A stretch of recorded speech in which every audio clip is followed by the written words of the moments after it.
MRI machine के सामने यदि कोई झूठ बोलता है तो यह उसकी जान भी ले लेती है। इस मशीन को तो हम डिटेल से समझेंगे ही, लेकिन एक केस है मेरे पास में जो आपको देखना चाहिए। मुंबई की घटना है 5-6 साल पहले की। एक लड़का जिस रूम में एमआरआई मशीन रखी होती है वहाँ पर किसी के कहने पर ऑक्सीजन सिलेंडर लेकर चला गया और ऑक्सीजन सिलेंडर लोहे का था। इस लड़के को कोई भी आइडिया नहीं था कि यह मशीन कितनी पावरफुल हो सकती है। जैसे ही यह रूम में एंटर होता है तो मशीन का जबरदस्त पावरफुल स्ट्रॉन्ग मैग्नेटिक फील्ड इस लड़के को दूर से ही अपनी तरफ खींच लेता है और इस लड़के की ऑन द स्पॉट डेथ हो जाती है। मेरा मकसद आपको डराना नहीं बल्कि मशीन का बिहेवियर को समझना है। जंकयार्ड में जो क्रेन गाड़ियों के कचरे को उठाती है उसकी अराउंड 1 टेस्ला की पावर होती है जो किसी भी कार को मैग्नेट से आसानी से उठा लेती है। टेस्ला यूनिट होती है जो मैग्नेटिक फील्ड की स्ट्रेंथ को बताती है, लेकिन एमआरआई मशीन 3 टेस्ला पावर की हो सकती है। इस मशीन के पास में इतना स्ट्रॉन्ग मैग्नेटिक फील्ड होता है कि आप इसके पास में लोहे की कील भी लेकर नहीं जा सकते। हम थोड़ा डिटेल से समझते हैं। बेसिकली एमआरआई मशीन शरीर में कोई भी प्रॉब्लम है तो यह उसका पता लगा लेती है प्रॉपर डिटेलिंग के साथ में। तो स्पेशली ब्रेन की स्कैनिंग के लिए इसका यूज होता है। एमआरआई की फुल फॉर्म वीडियो को पूरा देखने के बाद में अपने दिमाग से कमेंट बॉक्स में आपको लिखनी है। मशीन के बीच में आपको एक बोर्ड दिखाई दे रहा है, इसी के अंदर पेशेंट के हेड को रखा जाता है और चारों तरफ यह एक रिंग दिखाई दे रही है। इसी का पूरा खेल है। इस रिंग के अंदर एक सुपर कंडक्टिंग मैग्नेट होती है जो एक परमानेंट मैग्नेट ही होती है, लेकिन इसका बिहेवियर थोड़ा अलग टाइप का है। मैग्नेट के अंदर एक कोइल टाइप वाइंडिंग होती है जो नियोबियम या टाइटेनियम की बनी होती है। इस कोइल का रेजिस्टेंस एकदम 0 होता है, लेकिन फिलहाल इस कोइल के पास में कोई मैग्नेटिक फील्ड नहीं है। तो सबसे पहले इस कोइल को चार्ज किया जाता है और जैसे ही यह चार्ज होगी तो कोइल के अंदर करंट सर्कुलेट करने लग जाएगा और यह करंट अपने आसपास एक मैग्नेटिक फील्ड जनरेट करेगा। लेकिन यह फील्ड ज्यादा स्ट्रॉन्ग नहीं होगा, क्योंकि करंट सर्कुलेट होगा तो वाइंडिंग का टेम्परेचर बढ़ेगा और रेजिस्टेंस बीच में आ जाएगा। तो रेजिस्टेंस को 0 मेंटेन रखने के लिए इस कोइल को लिक्विड हीलियम की कूलिंग प्रोवाइड की जाती है, जिसका टेम्परेचर -261 डिग्री सेंटीग्रेड होता है और यह लिक्विड हीलियम कोइल के टेम्परेचर को 0 डिग्री सेंटीग्रेड पर रखती है, जिसकी वजह से यह कोइल सुपर कंडक्टिंग स्टेज में आ जाती है और इसके पास में एक पावरफुल स्ट्रॉन्ग मैग्नेटिक फील्ड हो जाता है। इस कोइल का रेजिस्टेंस ही 0 है तो इसको हमें बाहर से कोई भी सप्लाई देने की जरूरत नहीं है। एक बार इस कोइल को चार्ज कर दो और जब यह सुपर कंडक्टिंग स्टेज में पहुंच जाए तो इसका मैग्नेटिक फील्ड लाइफ टाइम तक रहेगा, क्योंकि रेजिस्टेंस ही पावर को लॉस करता है और यहाँ पे रेजिस्टेंस ही 0 है और इसके बाद में मैग्नेट को पैक कर दिया जाता है। हमारी बॉडी में 60% पानी होता है और पानी में हाइड्रोजन एटम होते हैं और यदि हम जिंदा है तो इन हाइड्रोजन एटम के पास में आपको पता है कुछ ना कुछ एनर्जी भी होगी, लेकिन यह अपनी मर्जी के मालिक होते हैं और रैंडमली अपनी एनर्जी रिलीज करते रहते हैं। जब एटम स्ट्रॉन्ग मैग्नेटिक फील्ड में आएंगे तो यह मैग्नेटिक फील्ड इन सभी एटम्स को एक लाइन में सेट कर देगा और बढ़िया से अलाइन कर देगा। यह जो मैग्नेट होती है ना, इसका मैग्नेटिक फील्ड होमोजेनियस होता है, जिसका मतलब है मैग्नेट का फील्ड बॉडी के हर एक एटम पर इक्वल फोर्स लगाता है। तो अभी पूरी बॉडी के एटम्स एकदम अच्छे से मैग्नेटिक फील्ड के साथ में सेट हो गए हैं। अब आता है मशीन का दूसरा पार्ट जिसका नाम है रेडियो फ्रीक्वेंसी कोइल। जब ब्रेन की स्कैनिंग होती है तो हमारे ब्रेन के एकदम पास में कुछ इस टाइप का कंपोनेंट सेट किया जाता है जिसको रेडियो फ्रीक्वेंसी कोइल बोलते हैं। अब थोड़ा सा अपना फोकस बढ़ाएंगे। यह कोइल क्या करती है कि ब्रेन के अंदर रेडियो फ्रीक्वेंसी सिग्नल भेजती है, लेकिन लगातार नहीं भेजती है। एक बार पल्स भेजती है फिर वापस इसको बंद कर दिया जाता है। जैसे मान के चलो यह एक हाइड्रोजन एटम है और रेंडमली अपनी एनर्जी रिलीज कर रहा है नेचुरल अर्थ की ग्रेविटी के हिसाब से। तो सबसे पहले सुपर कंडक्टिंग मैग्नेट का फील्ड इस पर लगाते हैं तो यह प्रॉपर डिसिप्लिन में आ जाएगा। अब इस एटम पर रेडियो फ्रीक्वेंसी की पल्स डालते हैं 90 डिग्री वाली और यह पल्स क्या करेगी, इस हाइड्रोजन एटम को 90 डिग्री पर रोटेट करवा देगी और इतना होते ही रेडियो फ्रीक्वेंसी को बंद कर देते हैं। अब यह हाइड्रोजन एटम वापस जो सुपर कंडक्टिंग मैग्नेट का फील्ड है उसके साथ में अलाइन होने की कोशिश करेगा और जब ये वापस अपनी पोजीशन पर आने लगेगा तो कुछ ना कुछ एनर्जी जो रेडियो फ्रीक्वेंसी कोइल ने दी थी उसको वापस रिलीज करेगा।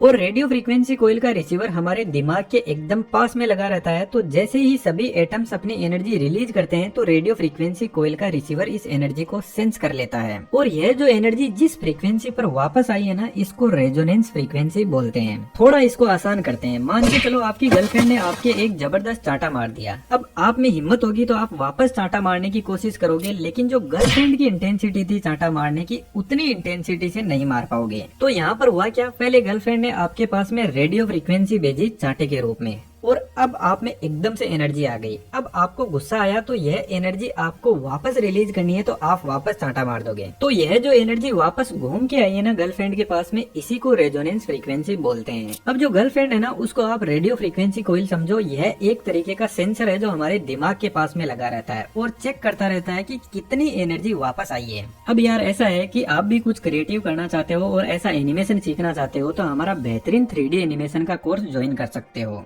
अब यार इसमें ऐसा है कि जब तक आप एनिमेशन सीखते हो और कोई भी डाउट्स आते हैं तो एनी टाइम हम आपके डाउट सॉल्यूशन के लिए अवेलेबल रहते हैं। कहने का मतलब हमारी पूरी देख रेख में आप सीखते हो, तो डिटेल्स डिस्क्रिप्शन में अवेलेबल है। अब मान के चलो दिमाग के इस पॉइंट में कोई ब्लड क्लॉट जमा हुआ है और ब्लड क्लॉट के पास में पानी के एटम ज्यादा मात्रा में होंगे। जैसे एक हेल्थी ब्रेन है और एक में ब्लड क्लॉट जमा हुआ है, तो यहाँ पर जो इतने सारे हाइड्रोजन एटम है ये वापस जो फ्रीक्वेंसी रिलीज करेंगे उसका बिहेवियर अलग होगा। कुछ एटम जल्दी एनर्जी रिलीज कर देंगे, कुछ बहुत देर से करेंगे। तो जो रेडियो फ्रीक्वेंसी कोइल है उसको पता चलता है कि यहाँ से कुछ अलग फ्रीक्वेंसी आ रही है और ज्यादा मात्रा में आ रही है। रेडियो फ्रीक्वेंसी कोइल में बेसिकली इंडक्टर और कैपेसिटर होते हैं जो वापस मिल रही फ्रीक्वेंसी से चार्ज और डिस्चार्ज होकर एक ग्राफ बनाते रहते हैं। लेकिन अभी भी डॉक्टर को यह पता नहीं चलेगा कि प्रॉब्लम है कहाँ पर। बस इतना पता चलता है कि एक प्रॉब्लम फाइंड आउट हुई है, क्योंकि हमें एग्जैक्ट इमेज बनानी है ताकि जिस भी पॉइंट पर प्रॉब्लम है उसको ट्रीट किया जा सके। क्योंकि अभी तक मशीन को खुद को नहीं पता है कि यह प्रॉब्लम जो फाइंड आउट हुई है यह ब्रेन के कौन से हिस्से में है, क्योंकि कोई मेजरमेंट के लिए कोई रेफरेंस तो होना ही चाहिए ना।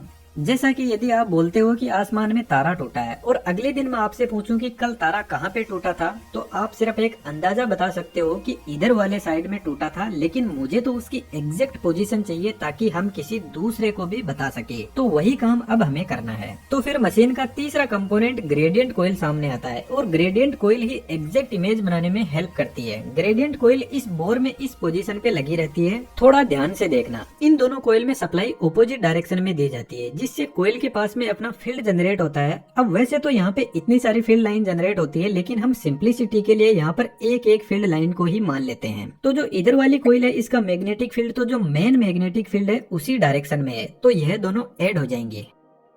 लेकिन इधर वाली कोइल का फील्ड मेन फील्ड के ऑपोजिट डायरेक्शन में है। लेकिन यदि आप इन दोनों कोइल के सेंटर पॉइंट को देखते हो तो यहाँ पर दोनों मैग्नेट का फील्ड एक दूसरे के ऑपोजिट डायरेक्शन में है, तो कैंसिल होकर 0 हो जाएगा। तो हम कह सकते हैं कि सेंटर पॉइंट में जो बड़ी मैग्नेट का फील्ड है वही अवेलेबल है। यह दोनों साइड वाले कोइल का फील्ड 0 हो गया है।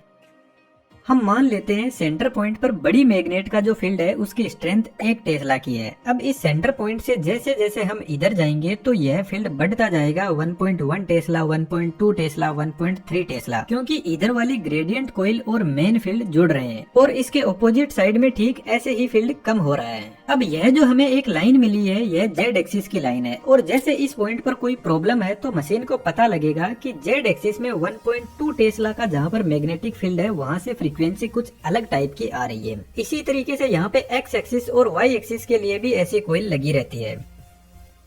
इसको थोड़ा सा और आसान कर देते हैं। जैसे यह एक क्यूब है, इस क्यूब के अंदर एक बॉल रखी हुई है जिसको हमें बाहर निकालना है, लेकिन हम पूरे क्यूब को नहीं काट सकते। हमें पहले पता करना है कि बॉल कौन सी जगह पे है और फिर एक छोटा सा हम ऑपरेशन करेंगे और उधर से बॉल को बाहर निकाल लेंगे। तो जेड एक्सिस वाली लाइन पर हम इधर से चलते हैं और हमें पता चलता है कि जेड एक्सिस में जहाँ पर 2 वैल्यू है उसके बराबर में एक बॉल रखी हुई है, लेकिन जेड एक्सिस से यह काफी दूर है। तो एक्स एक्सिस की एक लाइन ड्रॉ करते हैं और एक्स एक्सिस की साइड में चलते हैं और पता चलता है कि एक्स एक्सिस में जब 3 वैल्यू चलते हैं तो एक्स एक्सिस के बराबर में एक बॉल रखी हुई है। अब अभी तक भी हम बॉल तक नहीं पहुँचे तो इसके लिए तीसरा एक्सिस वाई एक्सिस लेकर आते हैं और वाई एक्सिस में चलते हैं तो 4 पॉइंट चलने के बाद में एग्जैक्ट हम उस पॉइंट पे पहुंच जाएंगे जहाँ पे बॉल रखी हुई है। तो जब हमें कोई पूछेगा तो हम उसको बताएंगे कि जेड एक्सिस में 2 पॉइंट चलना है, एक्स एक्सिस में 3 और वाई में 4, तो आप एग्जैक्ट उस बॉल पर पहुंच जाओगे। तो इस तरीके से ग्रेडियंट कोइल तीनों एक्सिस में एक वैल्यू निकालती है, मेन मैग्नेटिक फील्ड के डिस्टरबेंस को रेफरेंस मानते हुए एक प्रॉपर इमेज बनाकर देती है।